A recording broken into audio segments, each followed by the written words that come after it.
are at British Museum, and we have Dr. Jay Smith with us. Jay has been traveling from US to Ethiopia. And then he spent a Sunday with us at Speaker's Corner. Yesterday. Yes. That's why our voice is a little hoarse today. And we are at the British Museum to look at the Islamic influence to the Western world. Yeah. How was that, Jay? Well, it was fascinating, Hatun. You told me about it, and that's the first time I've seen it. So we walked through it. But you first showed me, went through an era of the Byzantine era. Yeah. And you looked at, we're going to bring something up that you noticed right away, the Crusades. And they have it nice, big, and you can see, we'll just put the image up right here, right now. Yeah, before we get to that one, can you just tell me, as you went into the British Museum, where you look at the Islamic influence to the Western world, can you just tell me a little bit about the Christian room in British Museum, Jay? That doesn't exist, Hatun. There is How no come, such thing Jay? as a Christian room. There's no such thing as a Hindu room. There's no such thing as a Buddhist room. There's only an Islamic room, and not just one, two rooms that are dedicated to Islam.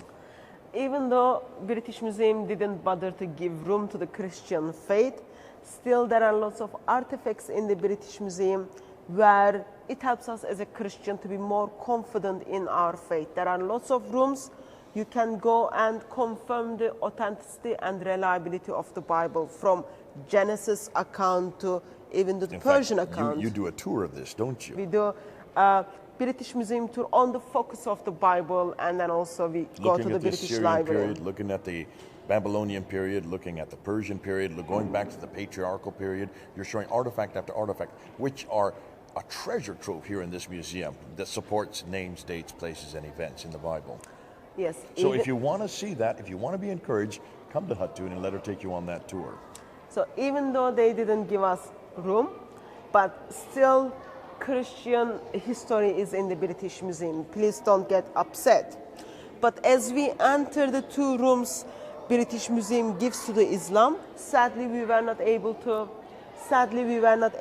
go to the second room because they are doing some changings. But we were able to spend little bit time in the first room. Yeah. Just give me your first impression first, and then we just go through a couple of things which we think it's helpful for us to rethink about. Yeah, I think when you first walk into the Islamic room, you're assuming that there's going to be you assume that it's going to do all on the religion itself, and what it tends to be is they make claim after claim after claim that that's a religion of peace, great architecture. You see that there, a religion of great scientific endeavor, and as you say, a religion of peace. And to me, it's a rather odd that they would even have that premise. But again, I think this is for political correctness. They need to say that. What I'd like to do is zero in on some of the artifacts to show that there are some difficulties that they didn't bring up. And then one of the problem is that when we think of Islam, we only have one narrative, don't we? Yep. And that's the traditional account, what they call the classical account. And it's what I brought up when you were brought up with. The very same account that you were brought up with in Turkey is the same account that we're brought up with here in Britain and United States. There has only ever been one account. And the British Museum has tied into that account. Now, it's not through political correctness. I think this is just the only account they know. No one has asked any critical questions as to whether or not what Muslims have shown us, what Muslims have claimed, is actually fact. A number of years ago, they had science, Islamic science, in the Scientific Museum. No. And did you ever go through that? No. It was an entire wing dedicated to science, and I was appalled at the amateurness of Did that. they show about the embryo stuff? Embryological cycle. They showed a guy who jumped off a tower with some feathers and said he was the first man that invented flight. Things so as idiotic as that. But in some ways, the British Museum is not going to that extent. They are making some mistakes, but they're taking on this classical account. And they're not at all being critical, which to me is what a museum should do. There should be some type Give of us the critical analysis. historical side of the things. Do these events, did they happen in that period, at that time, and at that place? That's a perfectly legitimate historical question to ask. It's been asked to the Bible. Why is it not asked to the Quran? So let's give some examples. Let's just go through a few of them. So let's start with the coins. Start with the coins.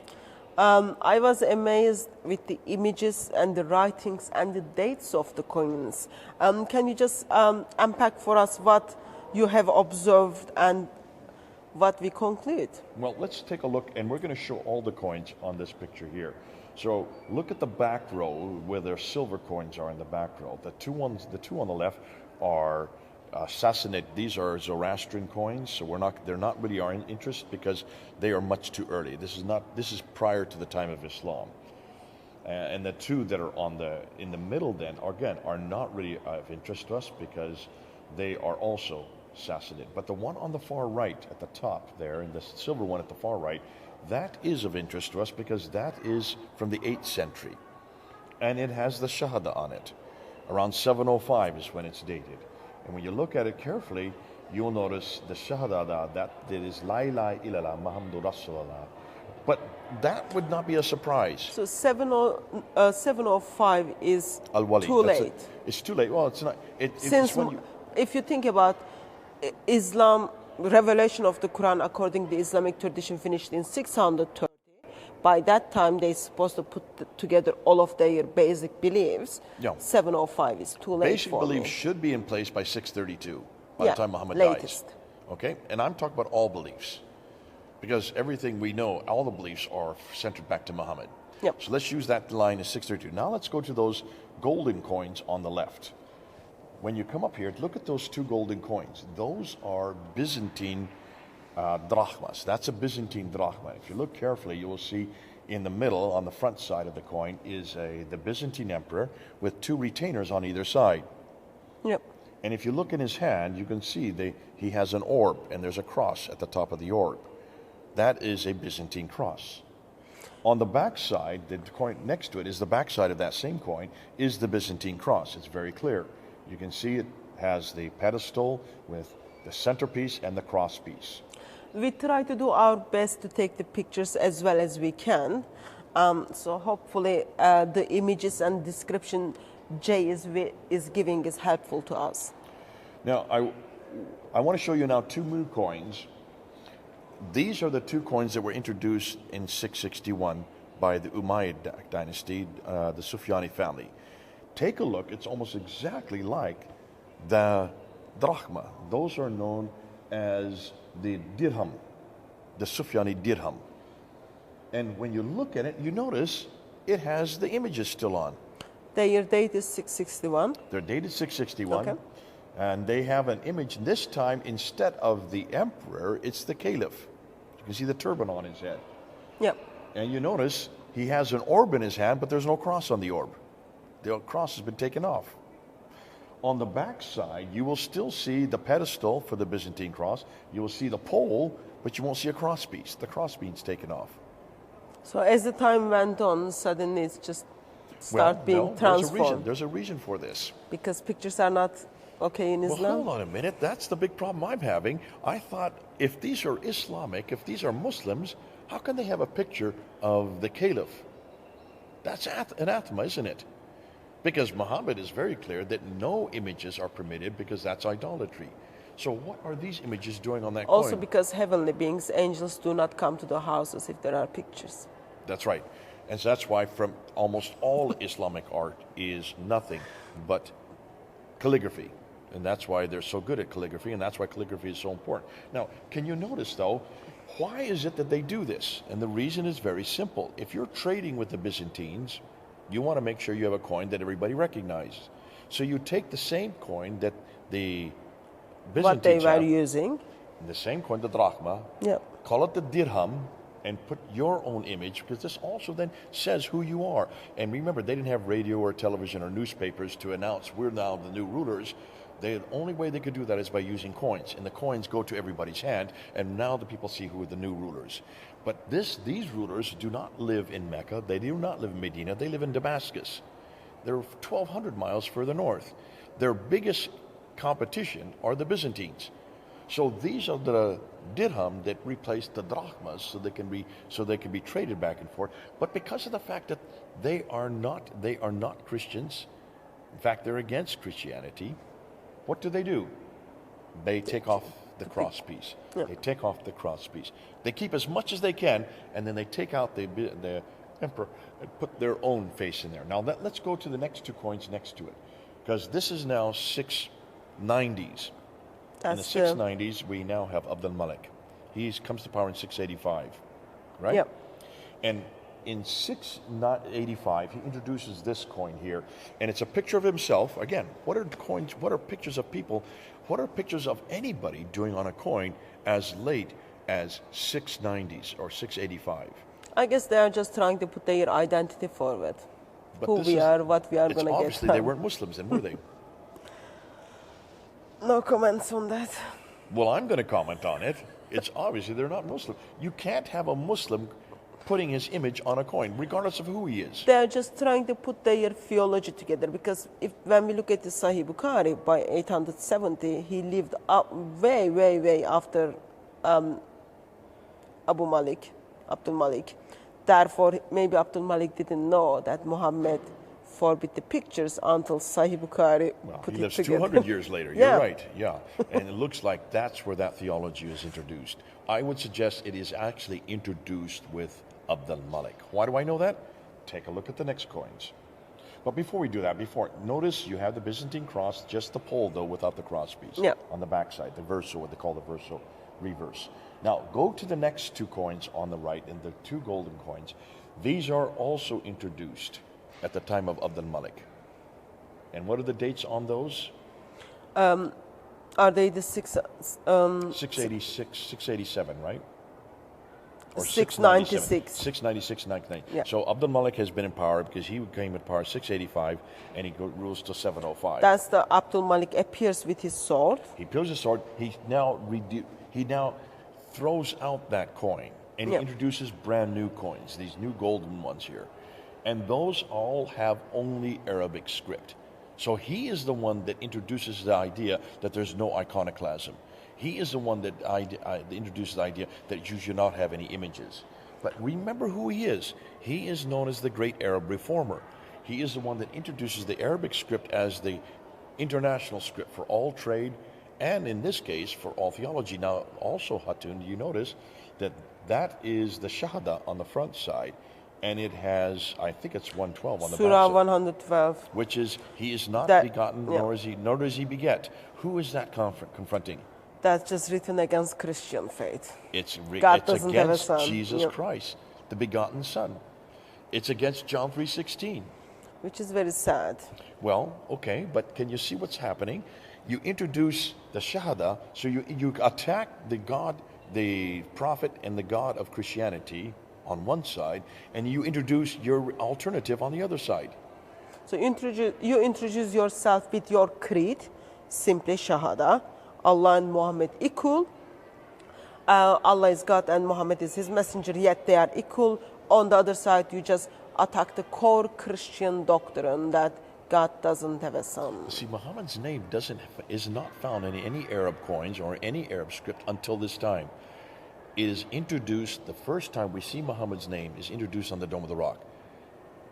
On the inscriptions, on the inner ambulatories. That's the only original part of the Quran that exists today. Because the Dome of the Rock has been destroyed and rebuilt 11 times. The only original part are those inscriptions. And there you have the Shahada introduced. La ilaha illallah Muhammadur Rasulullah. It's introduced on the Dome of the Rock. It's introduced on the Caliphal Protocol. Yehuda Nevo did his study on this. And he said if you look at all the Caliphal Protocols, these are official documents by the caliphs from Sufyani period up to the Marwanid period. Marwan comes into power in 680. His son Abd al-Malik comes in power 685. He's part of the second one of the Marwanid family. You have all these Caliphal Protocol. There's no Shahada. There's no Bismillah. There's no mention of Muslims. There's no mention of Islam. And there's no mention of a Quran. By Arabs. And there's no mention of Muhammad. But these are supposed to be the first Muslims.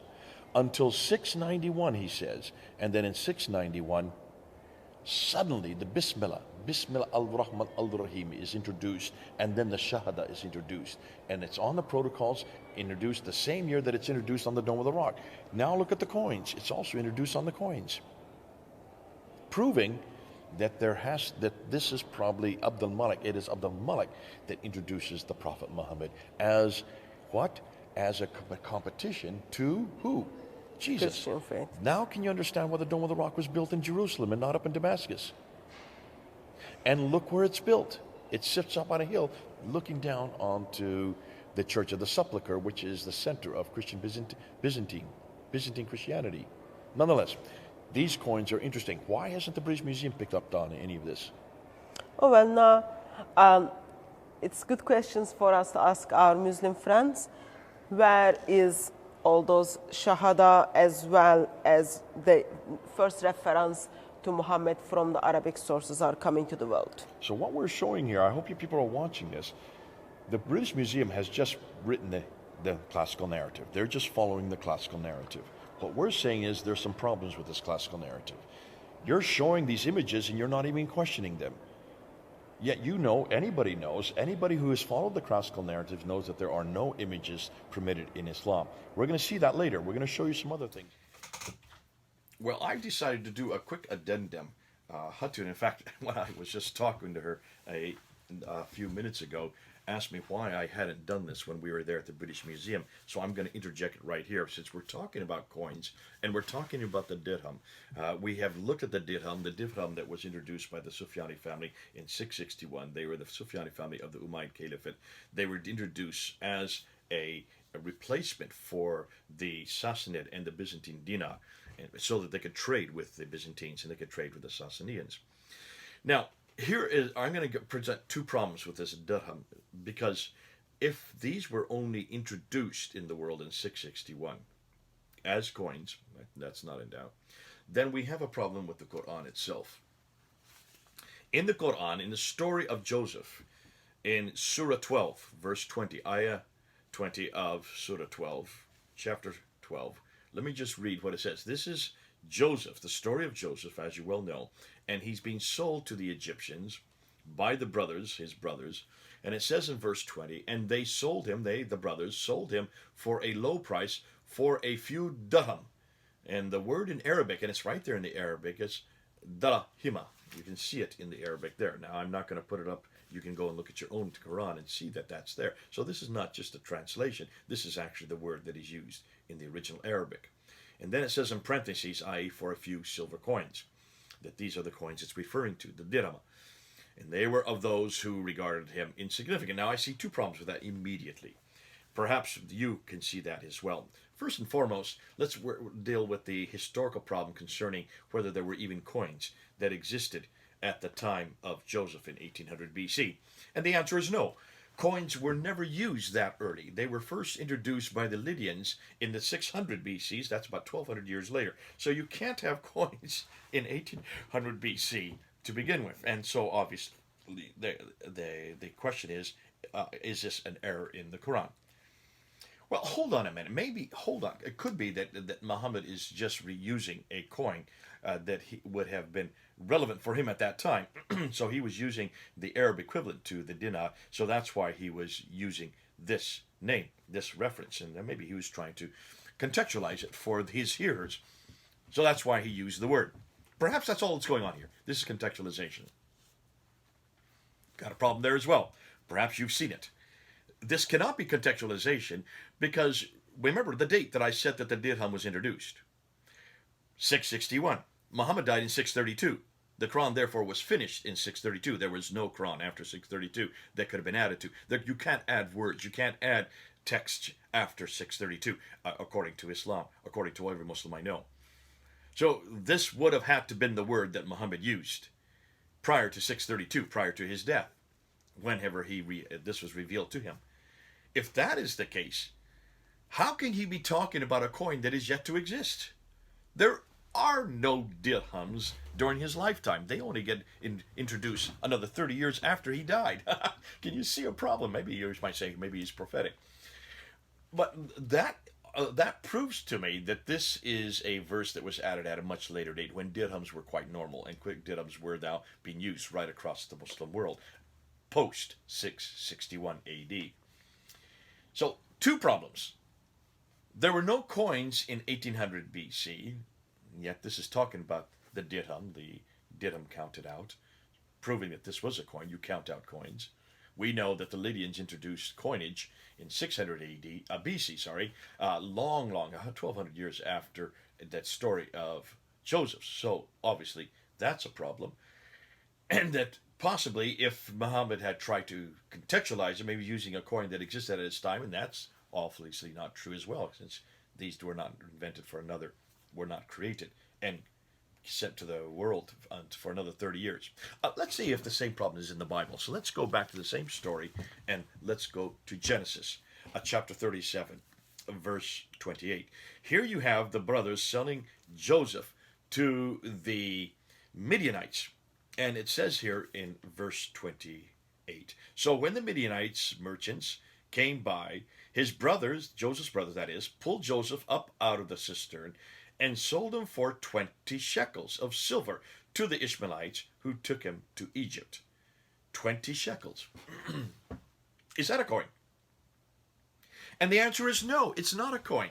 It's a weighted measure. According to the documentation that we have now got from that period, that's exactly what a slave would cost, 20 shekels in 1800 BC. What's fascinating is shekels are not coins, they are weighted measure. In this case, it's about 2% of a kilo of silver. And it's a weighted measure that would have been used to buy and sell slaves at that time. So the Bible not only gets the right denomination, it gets the right price, it also gets the right, in this case, currency, which are not coins, because those would not have been introduced until the 600 BCs, another 1,200 years or later. Ooh, I love my Bible. We're not even asking the Bible to be that accurate. It just turns out it is that accurate.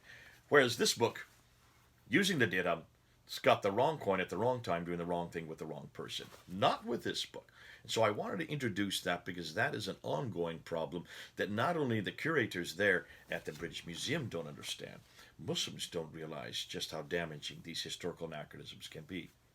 Okay, back then to our time at the British Museum. This is Jay.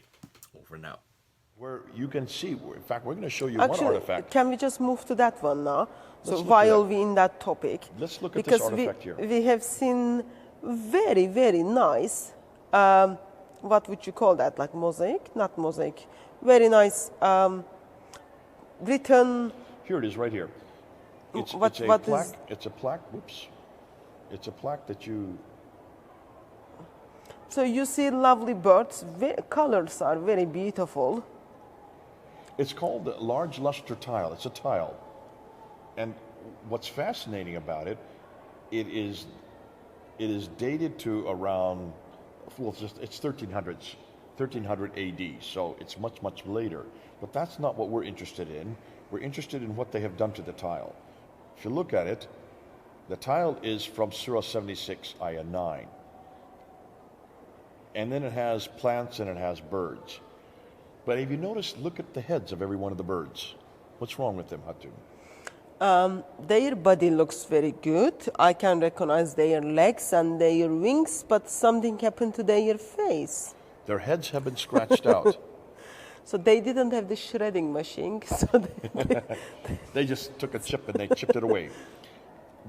That is the problem with imageries, and that's a very difficult, that's a problem for all Muslims today, and even when this tile was made. Yet that is fascinating that no one did this to any of the coins, nor has anybody objected to the coins. But just on that tile, British Museum tells us the Prophet's hadiths, sayings, compiled a century after his death, provided evidence both in favor of and against figural imaginary. There is a long-standing practice of the decorating mosques with calligraphies, blah, blah, and then it goes on. And then it also tells us what happened to the head of those birds. Eradicated because this is idolatry. Interestingly, kept in place. It says, can I read it? However, someone had strong reaction to this later, and at an unspecific date, and chipped off the head of each bird. Someone just didn't like the heads of the birds. They wanted to practice certain part of the hadith, and then they just chipped the head of the birds. That's only to say that this is obviously a real problem in Islam. Anything to do with idolatry is anathema. And that's why almost everything we're looking at today are scripts. Because the only artistry you have is calligraphy, beautiful calligraphy. Because if you don't have any way of expressing yourself through imagery, you've got to go to the script itself. Yeah. So, shall we move to the Quran? Because at the entrance of the room also we see very lovely Quran, and then British Museum tells us how the Quran is compiled, and I think probably let's just show what they say, and you can read it for yourself. This is the classical account again, and notice about halfway down it says the text was standardized under Caliph Uthman between 644 and 656. Sorry, does it say also Uthman ordered all the written manuscripts to be burned? No, it doesn't say that. It doesn't say that?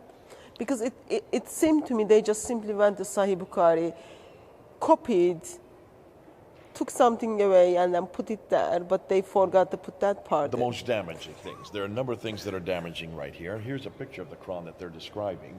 This is a much later Quran. It's not really that important as far as its daters and whatnot. It's 1818, I think. 18, yeah, so it's not really an important Quran. It's what they're saying about it that I think is interesting. Because they suggest that the Quran was started with Uthman. And as you notice, they don't talk about the fact that there was an earlier Quran written in 632 to 634 under the auspices of, under the authority of Abu Bakr. Yeah. They don't mention that was left under the bed of Hafsa for 20 years. And they're not talking about the sheep came and then eat the Quran. They're not talking about people are complaining they cannot find certain verses. They are not talking about how Uthman ordered Quranic manuscripts to be burned off. Or that how Aisha had the sheep eat it because it had to do with men being able to suckle the woman's breast in order to be in her presence. Interestingly, none of this is referred to, but that's not important. What I'm interested in is, why is it that they just keep this classical account and they don't even question whether or not the Quran came from Uthman? Because what do we know now today? Can the Quran have come from Uthman? From what we know historically. I think history disagrees with that. Give me some examples. Why? Oh, well, first of all, we're supposed to have one perfect Quran from Surah 1 to Surah 114 from the time of Uthman, yet we don't have. We have got Sana manuscripts. It is only a couple of pages. I'm talking about underwritings. It is not the full Quran, and they are dated after Uthman. Okay, so you're talking the palimpsest of Sana. Yeah. Palimpsest means there's underwritings. It means written on animal skin. You can wash it off and write over top. Yeah. And the bottom part is now bleeding through. After hundreds and hundreds of years, the ink started to bleed through. You can actually look at the two scripts. We have 63 verses, 70 manuscript variants just within those 63 verses. So 63 verses out of 6,236 verses. And why is it that those 63 have 70 variants with the Quran we have today? As well, it's not the full Quran. And what was the date for the upper layer? 705. Top writing, yes, beginning of 8th century. 705. So the lower layer they're claiming is from the time of Uthman. I would suggest there's no way you can claim that, because you can only claim the date when the animal died. I have read the article which was talking about it will be late 7th century, not like mid 7th century. So, and I would agree, it was probably, and I would suggest that probably the underlayer was begun at the time of Abdul Malik, because that corresponds with what we're seeing with the coins, with the Arabic script, and also with the fact that Shahada is introduced at that time. Even the British Museum give up on the Quran of Muhammad and Quran of Abu Bakr, yet history goes against British Museum and Islamic traditional account regarding the Quran of Uthman. Now, to be fair, Hatun, I'm not really upset. I'm already very fair. I'm not, to be fair, I'm not really upset with the British Museum that they put the classical account. That's all they know. I think what you're going to see, and this is for you to write, that now that this new discoveries are coming up, now that their new narrative is starting to be questioned, and now that we're starting to get this material out into the open, I would suggest that the museum in years to come will change this story. What do you think? I don't know. I haven't come across anything in the museum talking about the Jonah was in the tummy of the fish. Bible says so, but British Museum hasn't put anything there, Jane. But that's not important to the account. It is important to me. It is to you. But as far as the idea that Uthman There's created... something biased, Jay. There is something biased in here. Okay, well, I know you have a good faith, but there is something is biased. Let's talk in about 5 years from now. Let's see where we go for that. So that's the Quran. Now we know that the Quran, we're going to see an awful lot more new material that's coming out. Let's go to the next, which is the astrolabe. Is that what I'm looking at? No, direction of the Qibla. Qibla. Okay, let's go on here and explain what this little instrument does. What does it do? So apparently this is composed, it is there to help Muslims to find the direction of the Qibla. It was very important for Muslims to make sure they exactly pray the right direction. So Qibla is direction of prayer. Direction of the prayer, where Muslims do minimum 5 times a day. And apparently they are facing, today they are trying to face towards Kaaba, which is in Mecca. And this is just simply tells us Muslims were trying to focus their Qibla direction. So here's another example, Hatun, of the classical narrative. They don't even question it. There's no critical assessment. It just says the painted ivory compass indicates the Qibla, the direction of prayer, towards Mecca. Now, no, not even an idea that there were no Qiblas towards Mecca. Up until 706, all the Qiblas were towards Petra. The first dated Qibla towards Mecca is not till 727. We don't have anything earlier than 720. Now, let me put, for those who are listening, when did Muhammad die? 632. When was the Qibla canonized? 624. 624. That's in Surah 2, Surah 2, ayah 145 to 149. Has the that he took the Qibla, changed from Jerusalem back down to the Great Mosque. So most Muslims would say that could be 621 or that could be 624. Nonetheless, in the 620s, let's just put in the 620s. So every mosque should be facing To Mecca. Mecca from the 620s on, right? Latest date, 624. And that means every mosque, because what mosque existed prior to 624? Muhammad hadn't left yet Mecca. Oh, well, I'm sorry. He had gone to Mecca in 622, but there really Medina. were no campaigns outside of Mecca, the Hijaz, Medina. that Yeah. central area, until really after 627. So from 627, as he starts gaining more land, and as he has these 39 battle campaigns, and in each place he sets up a little Muslim community, and then the mosque would be set up. So we're saying that every Qibla, every mosque should be facing Mecca from 624 on. And Dan Gibson put book together about this, and sadly, I think he will be very disappointed by British Museum.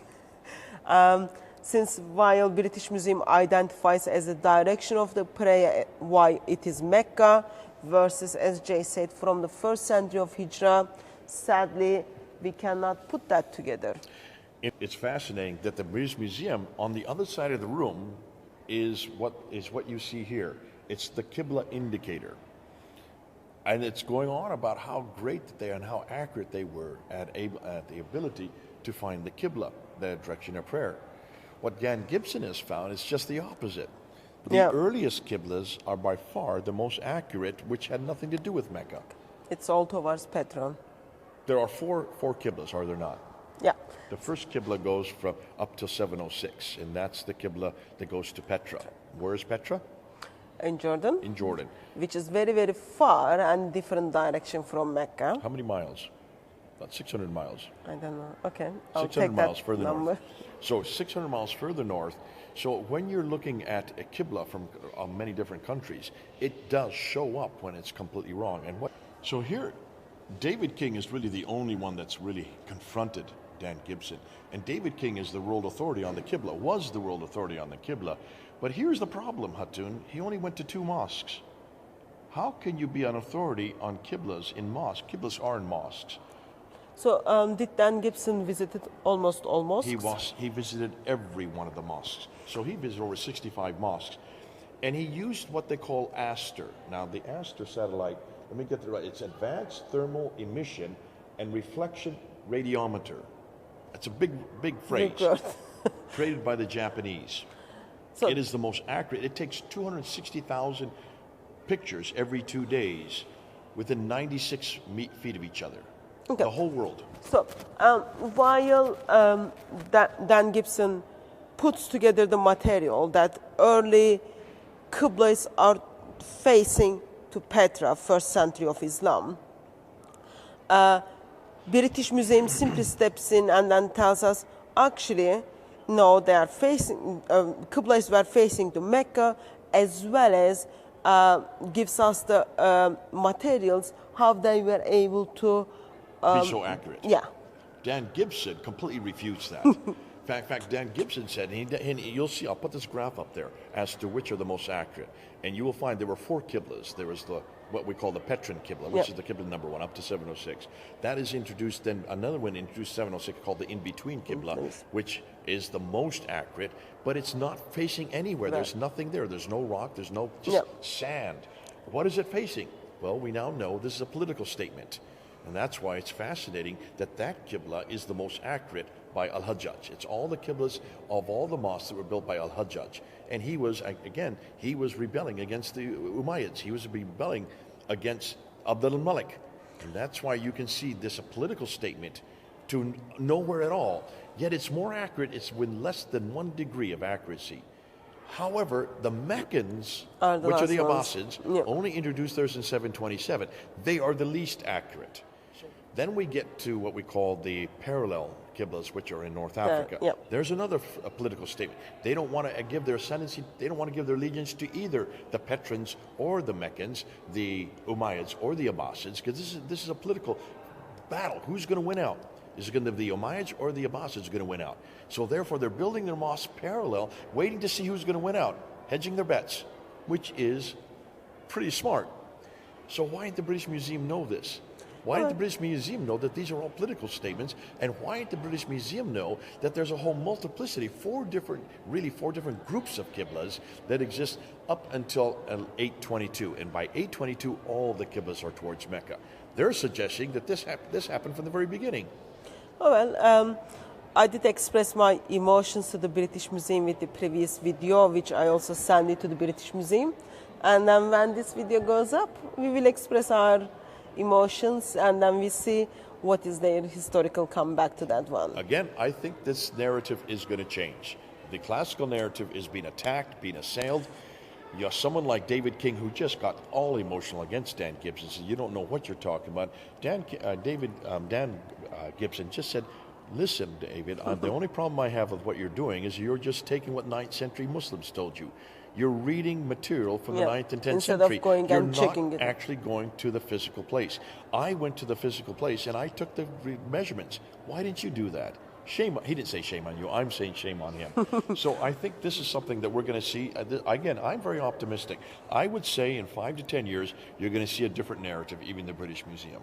Oh, well, it's coming out, so you have too much hope.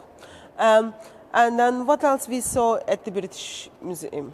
So also as we were walking around, we saw tradeway.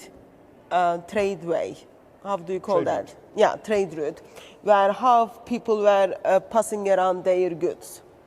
What did you think about that, Jay? Again, this is the classical account once again. I mean, it's just, I in some ways, I feel Nothing personal to British Museum or Islamic tradition. It's just we simply ask general questions about the history. the trade route. Look at this map that they put up there. Take a look at that map, and what do you see? You have Qana, which is Aden, up to Timna, and then from there. And actually, these are from Aden up to Najran to Sana, and then you go up to you go up to Mecca, and then you go up to Medina, which is Yathrib before that. And you notice it notes. It doesn't even question. It just notes that this is on the trade route, right? Yeah. Anybody looking at that say, oh, okay, so Mecca's on the trade route. If you look carefully, you can see that there's a little bit of a jog down to Mecca, then back up to Medina, all right? Yes. What they don't show you is, this is what Patricia Crona found. Dr. Patricia Crona, who reads and writes 15 languages, she noticed that there's something wrong with this. Because where that jog is, if you look where that line is, that follows what they call the Western Plateau in Arabia. And Mecca is not on that plateau. It's down off the plateau a good 1,000 meters. when you this is the trade route. This is what they call the trade route theory. They used to all the trade would come from the western coast of India there, follow the Black Arrow, up through the Persian Gulf, and then it would go over to the Mediterranean world that way, right? That is known as where all the trade went. However, so Turkey is there. So in here you've got Jordan, Jerusalem, Iraq part of the world. Yeah. Then two great empires started battling each other. The Byzantine Empire started battling with the Sassanid Empire. Bam, bam, bam. From the 5th century, 6th century, up until the 7th century, which shut down that trade. They couldn't go that route anymore, right? So therefore, according to Montgomery Watt, who is the great Orientalist, he said they had to shift the trade this direction here, across the Arabian Sea, over to Aden, okay? And then from there, they went right across the Western Plateau up to Gaza in the north. That was his, what we call the trade route theory. And that is what we've been taught. That's the classical account. It's still being taught in all the schools today. There's a problem, however. Patricia Crone noticed that if you're going up from Aden, you go up here to Taif, take a look at where that, then from Taif, you go down to Mecca. You have to go down off the plateau, then come back up to Yathrib, and then from there on up to Gaza in the north. Are you following that? Yep. Following that? It's off the it's off the plateau. You can see it's a jog down, then a jog back up. 1,000 meters down and 1,000 meters up. So she decided to do some research. She wrote a whole book on this in 1987 called Meccan Trade and the Rise of Islam. And what she found is that the trade did not go to Aden at all for one very good reason. There's a waterway. It did not stop at Aden. It went this way, right up through the waterway. And Agilis, this city here, was in charge of all the trade. It went right up the waterway. And the reason is very simple. You send any trade by water, it's much cheaper than sending it by land.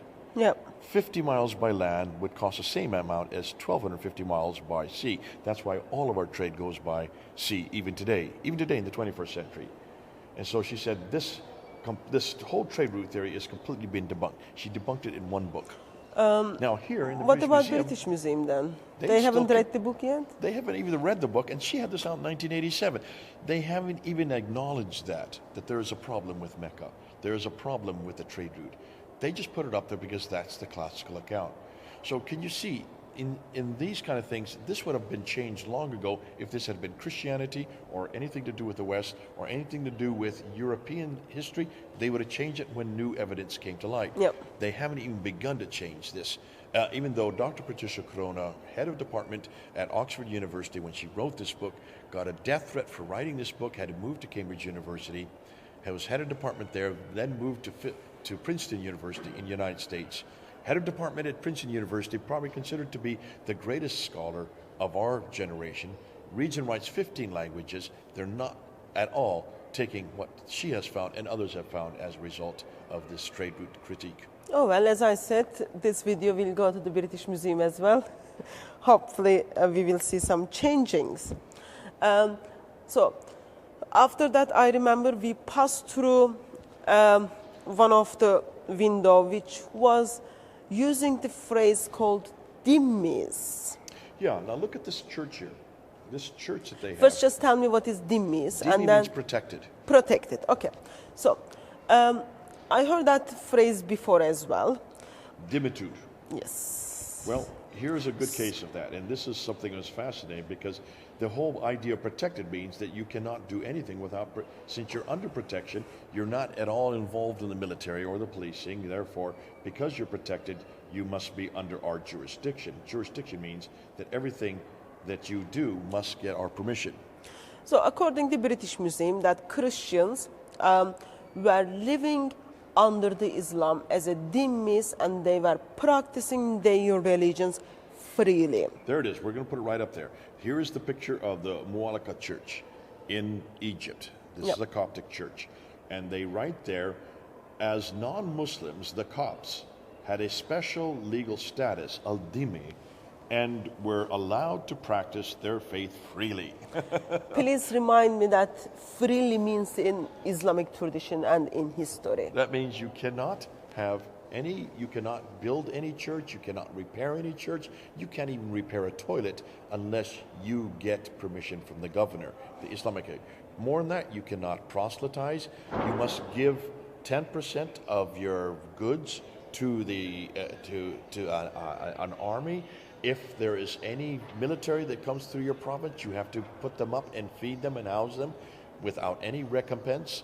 And more than that, whenever you paid your zakat, jizya, and Money of humiliation. how do you pay it? You were humiliated. You were bowing down, and then You have to bow and you have to come on your hands and knees, and then you're hit at the back of the head to show that you were in submission. It was done for humiliation. Why is that not in here? And where's this idea of freely? Show me, is that freedom? Were Christians able to sing carol songs during the Christmas on the streets? No, they're not. No.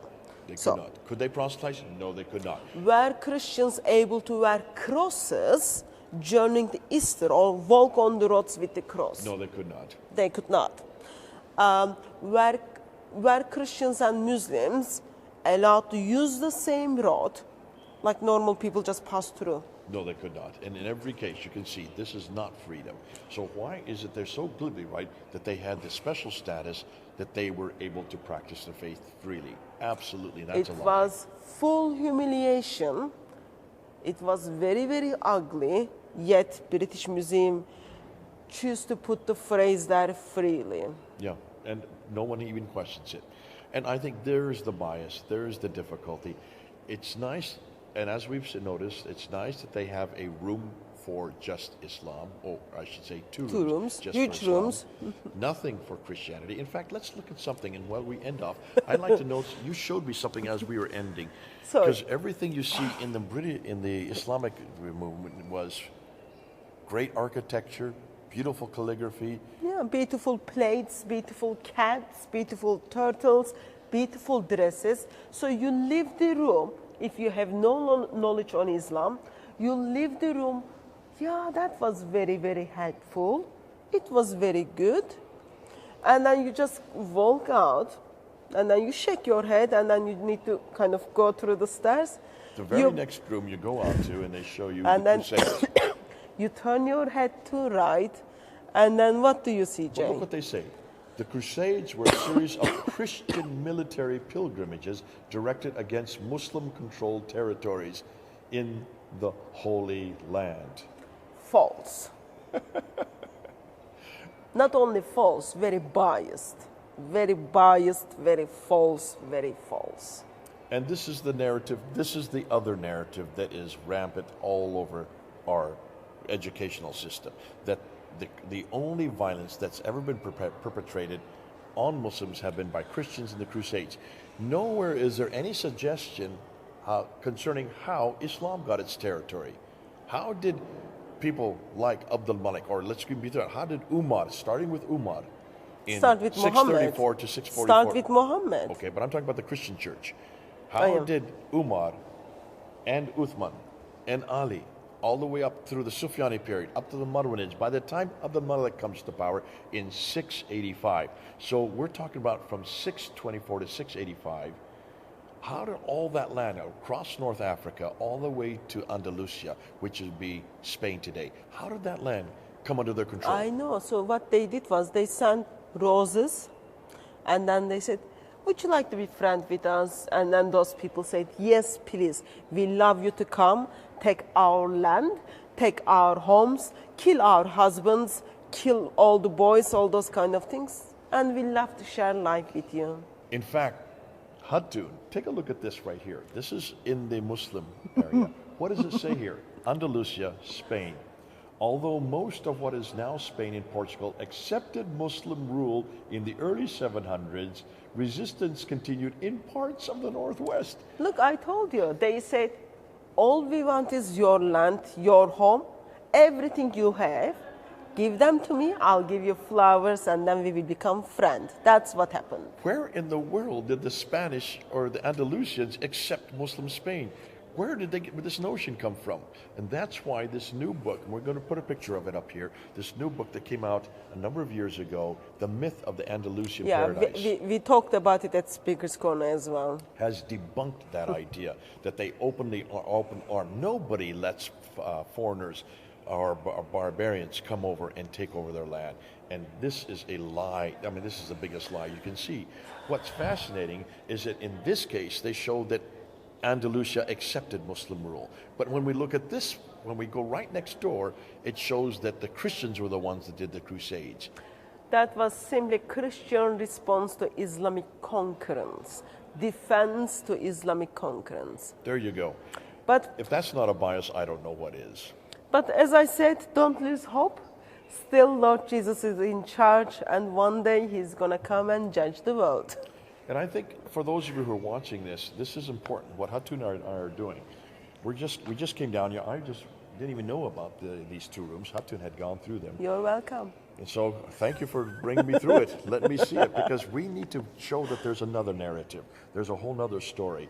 And we need to make sure that what we say fits the historical record. Listen, we've been as transparent as we can about Christianity.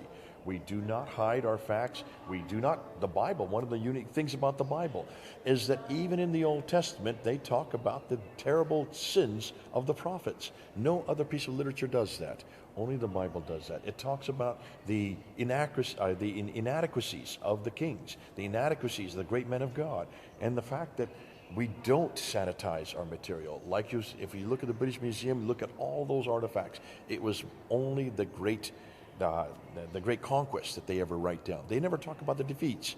We talk about our defeats. And in the same note, if we set the trend to do that, then we hope that the British Museum will do the same. They need to make sure they keep up with the newest research, but they also need to make sure that if they find something that is critical about Islam, they need to write it down. They need to include it in its story and not sanitize and whitewash this history, because it's not a very pleasant history. Oh, well, Jay, thank you very much for taking your time. I know you are flying tomorrow morning and joining us in this short video. As we said, it is just to put some questions to our mind. There are lots of places in British Museum where we can go and check the items to confirm the reliability of the Christian scripture, yet we fail to do that for the Islam. So we are just trying to keep it all in the same line. If I am being questioned, then I have right to be questioned. Yeah. And if I am defending my faith, Muslims need to defend their faith as well. And there is nothing wrong with that. Okay. This has been terrific. Thanks for Jay. inviting me. Now we've got to go for lunch. All right. Bye-bye. This is Jay.